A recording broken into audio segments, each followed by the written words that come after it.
Welcome in to an at-home edition of the Ravens Rundown. Tyler Jones here with you. Happy to have you with us. It's my off day, but didn't matter. Still wanted to react to the Ravens' 13-3 loss to the Cleveland Browns. What the hell was that? Awful performance offensively. Embarrassing.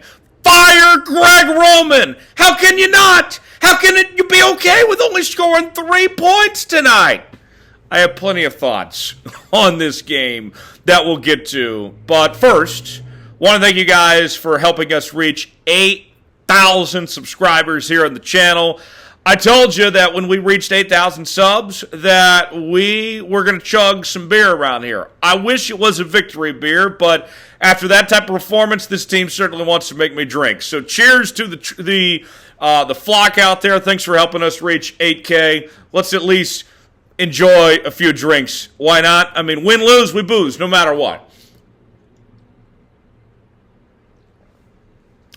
There we go. I'm going to keep drinking through the rest of this post-game reaction, okay? Let's share some thoughts. Greg Roman, awful game called of the game plan that he put out there. Tyler Huntley was not properly prepared for this game. I don't even blame Tyler Huntley because I thought play calling was just atrocious and that Tyler Huntley was not put into a position to succeed. He finishes the night 17 of 30, 138 yards, no touchdowns, and 1 interception. On the ground, Tyler Huntley, his numbers there, he had 6 carries for 15 yards.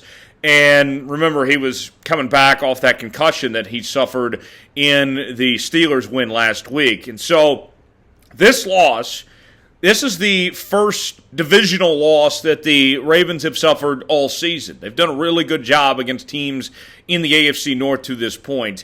And now we find ourselves cheering on the Tampa Bay Buccaneers tomorrow when they take on Cincinnati. And, I mean, it's neck and neck now. The Ravens controlled their own destiny. They had everything right in front of them.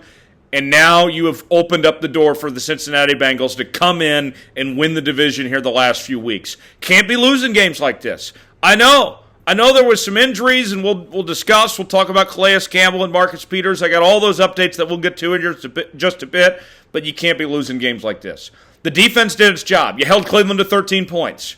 And I understand there was the Justin Tucker missed field goals, and that's going to be odd when that happens. That's not very usual for him. I understand that. But the offense can't do more than just 3 points in one game. What is your one-word reaction to tonight's performance? Give me one word to describe it. I'm going to cheat my one word. I'm going to use 3 words. Fire Greg Roman. That's my one-word reaction. Let me know in the comments section what your one-word reaction is to the Ravens' performance against the Browns tonight. All right, let's go over the good from the Ravens this evening. J.K. Dobbins, second straight game with 125 rushing yards. He had 13 carries on the ground, averaged nearly 10 yards a carry. I love what I've seen from J.K. Dobbins in these last 2 games back of what he's been able to put together. And remember, when he came back initially, earlier this year, he didn't quite look right. He didn't look like everything was there. Something was missing. And so then he went back and had some extra work done because he felt like that there was still more out there to make him better. The wait was worth it to make sure JK was 100% to get him to where he needed to be because he's looked like a completely different player. What have we talked about all season with the run game? Look, this team's a run-first football team, no doubt. But I was afraid that they were using Lamar Jackson too much in the run game and not getting the other backs involved enough and that it would lead to a Lamar Jackson injury. Lamar did get hurt. The timing for J.K. Dobbins to be back at full strength, well, Lamar's out, very good on the Ravens' part to have J.K. Dobbins because he's filled that void. If the Ravens could just catch a break and have everybody available, I mean, could you imagine J.K. playing like he is with Lamar at full strength? It'd be unstoppable, okay? But this team just, nothing is going right on this injury front. It continues to add up here. Gus Edwards was solid running the football tonight. 7 carries, 55 yards. They had nearly 200 rushing yards. The running game did its part, but receiving-wise, I mean, you had 3 catches from Mark Andrews for 31 yards. Meh. Devin Duvernay, DeMarcus Robinson, those guys were held to just 29 yards receiving. What have we talked about on this show ever since Rashad Bateman went down? It doesn't have to be the same guy every week, but somebody's got to step up. Somebody's got to do their part in the receiving game and lead this team and be that guy for that night. And tonight, nobody was that guy. Even Mark Andrews included. 31 yards, okay. No one was that guy. Granted, I put most of the blame on Greg Roman in the play calling, but no one rose to the occasion as far as I'm concerned when it comes to that receiving core. So, let me ask you, and then I got more to talk about with the defense here. Who was the MVP for the Ravens against the Browns tonight? I got to go with J.K. Dobbins. I don't know how it wouldn't be J.K. Dobbins. I was impressed. I think you have to be happy for J.K. Dobbins. If you have a pulse, you can't help but feel good for J.K., for him to be playing the way that he's playing right now. I think it's J.K. Dobbins. If you got another name or want to shout out J.K., let me know in the comments section who you think the MVP was tonight for the Baltimore Ravens. Let's look at the defensive numbers here. And Deshaun Watson, for the most part, was held in check. I mean, for a Pro Bowl caliber quarterback, granted Deshaun hasn't played great since he came back. If you would have told me going into the night, yeah, you're going to hold Deshaun Watson to about 161 passing yards, and he'll go 18 of 28, and you're going to hold them to under 150 yards rushing when Cleveland loves to run the football, and that's their bread and butter, I would say, you know what, I like my chances. This loss was definitely not on the defense. The defense did its part. Granted, it could have been worse. Cade York missed a couple field goals for Cleveland, sure. But this isn't on the defense here. The defense did its job for the most part. And, Roquan Smith, the 11 tackles he had a tackle for loss. Kyle Hamilton with 2 TFLs. Those guys were good tonight. I liked what I saw there. The issues go back to the offense. When they were unable to move the football, you had the fumbles from DeMarcus Robinson had 2, and he lost 1. Tyler Huntley had 1. Devin Duvernay had 1. They were lucky they only lost 1 of those 4 fumbles offensively tonight. The defense, I thought, played fine.